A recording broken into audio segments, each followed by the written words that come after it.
Hey there everyone, welcome back to Press for Truth TV on this Friday the 13th of July 2012, the dreaded day of bad luck, Friday the 13th. Last time we had a Friday the 13th was back in January, and I did a vlog discussing a little bit of the history of it back then, but I really didn't have very many subscribers back in January, so I'm thinking today there's probably a good chance that 90% of you guys have not seen that one.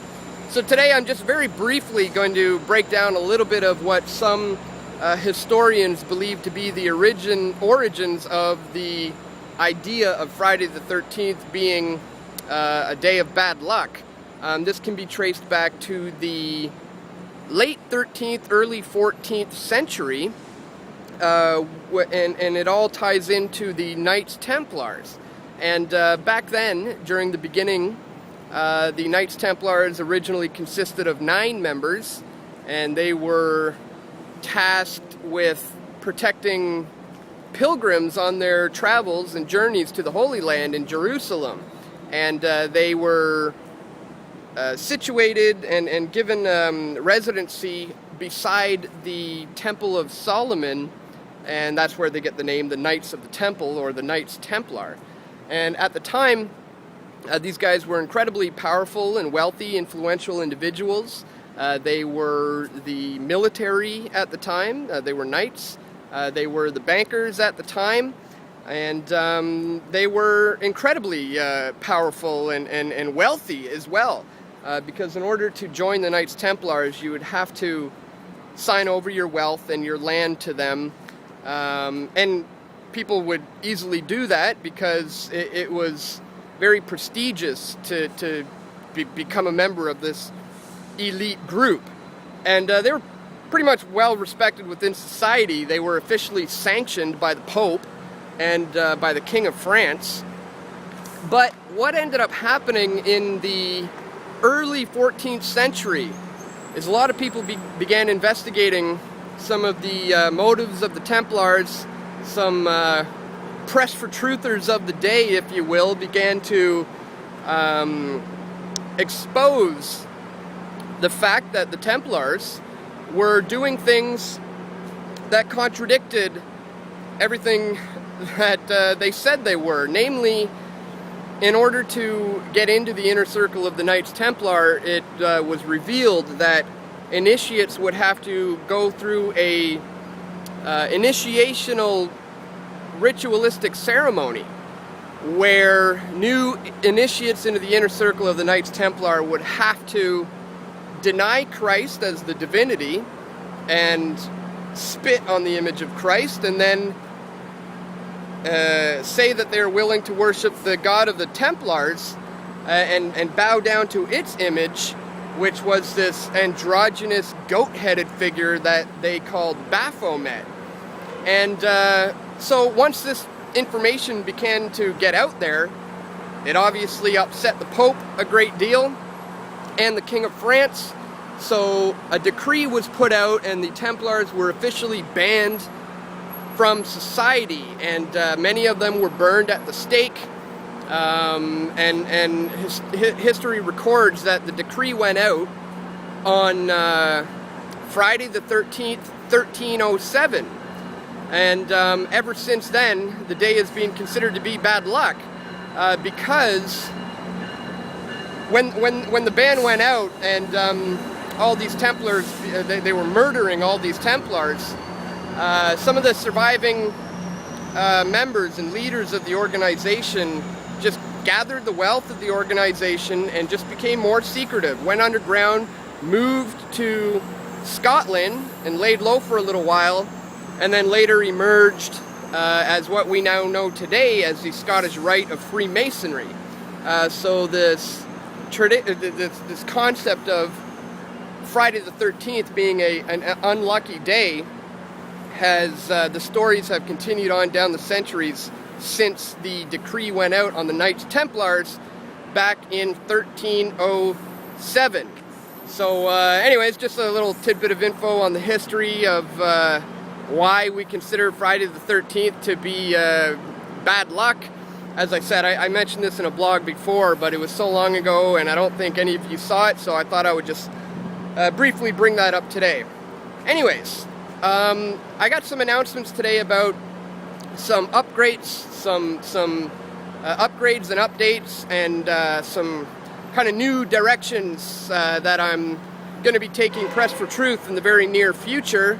Namely, pressfortruth.ca, the website that you are on right now, is getting an upgrade, kind of having a redesign of the site by Wally of Pro Creative Design is doing this for me at no charge, which is awesome. Wally's logo you'll see at the bottom of this site here, Pro Creative Design. So guys, if any of you are looking to have a website made, or you know anybody who needs a website, you got to check out Pro Creative Design and Wally. He does a great job. He's doing it free of charge for me because he believes in the cause. He wants to, this is his way of contributing to the movement. So if you can show him some love and send some business his way, that would be awesome. He's very good at what he does, and he has very affordable rates. And so he's redesigning .ca for me. It's just going to make a lot more sense the way things are going to be organized in the new site. So I'm going to be launching that probably in about a week from now. And one of the changes that I've realized I'm going to have to make is in regards to the video reports. Some of you may have noticed our latest video report, the Trans-Pacific Partnership, a corporate fascist coup. We had that one, and then before that was when I was in Montreal. I got a chance to make another one, and before that was when we were getting ready to go to Bilderberg. And obviously I haven't been able to keep up on the well-researched, well-edited, solid, comprehensive video reports every single week, just because with the daily videos, doing 5 videos a week every single day, and then with all these other projects we got going on, the new Bilderberg documentary, it's just proving more and more difficult to have them out on a weekly basis. So I'm going to have to drop the weekly from the title. So we're still doing video reports. Nothing's changing really. I'm still doing 5 videos a week. But when we do a video report, it requires me getting together with Steve or Brian or both of them, and sometimes, you know, it just doesn't work out. Those guys have their own lives as well, girlfriends and jobs and, you know, their own things going on. So we do it whenever we can, really, and we're going to continue to try to push them out as much as we can. I just don't want to say it's going to be weekly if I know it's not necessarily going to get done on a weekly basis. So just wanted to give you a heads up about that. We're still working on video reports, going to put them out as often as we possibly can. And of course you can always count on there being at least 5 videos a week, every Monday to Friday, and then every now and then we'll have an extra one in the form of a video report. I just, you know, don't want to put something out that's not ready. It has to be well researched, it has to be well edited, and so basically we're going to do that as often as we possibly can. So the new site, we're probably going to be ready in about a week from now, and I'm also getting pressfortruth.ca completely redesigned as well. And .ca is the flagship, my main website, which is now going to be getting a total redesign. Wally is going to be doing that one for me as well. So I'm going to be switching everything over to be working with Wally full-time from here on in. And I'm really excited about some of the changes we're doing at .ca.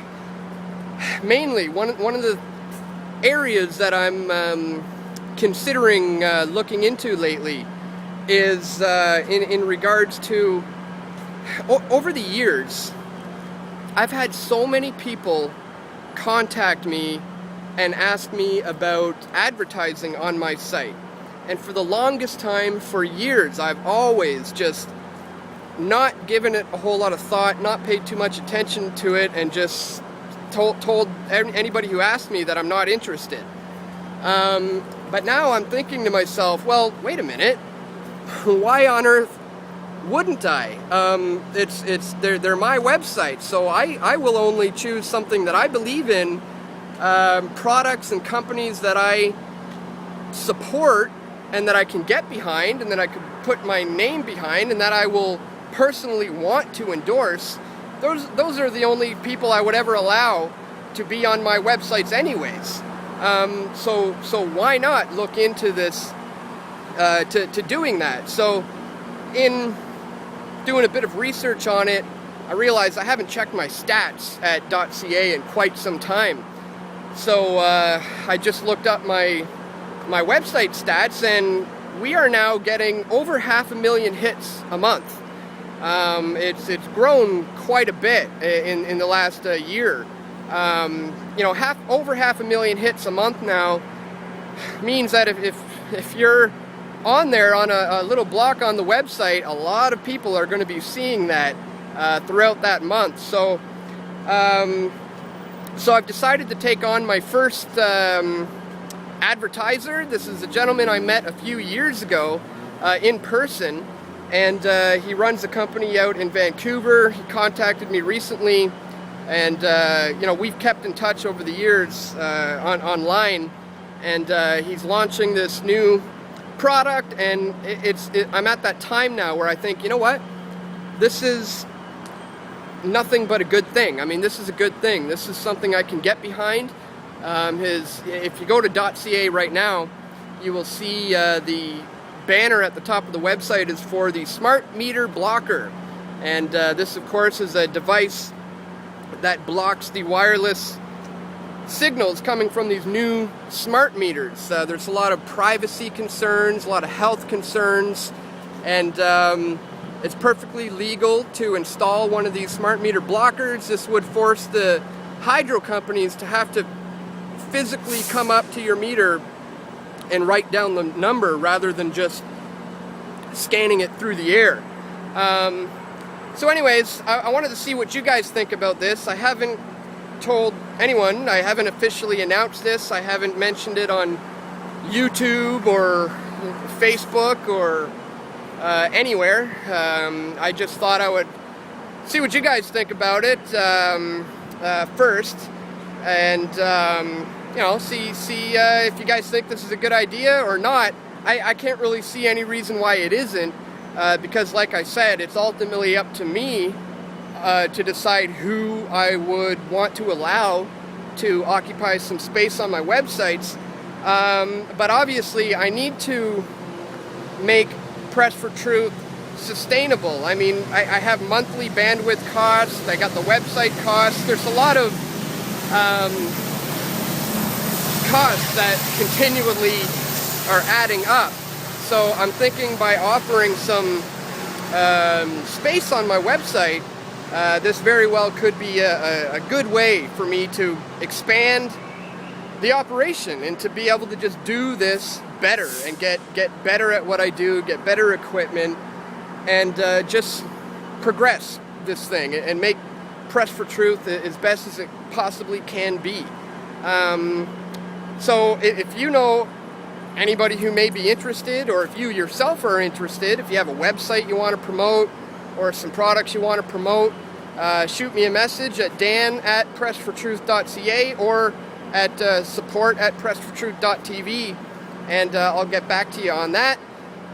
And anyways, that's it. I can't wait to dish out the new websites. In about a week from now, you can expect a new design at .tv and .ca, and we're also very stoked about the new Bilderberg documentary that's coming along very well. We're getting closer and closer to having it finished, and I'm going to do something, definitely something special for you guys, just to make sure that you have access to it first and that you get to see it before the rest of the world. And so things are coming along. just wanted to give you an update on some of the new ideas that I've had lately, see what you guys think about it. And anyways guys, that's it for today. I hope you all have a great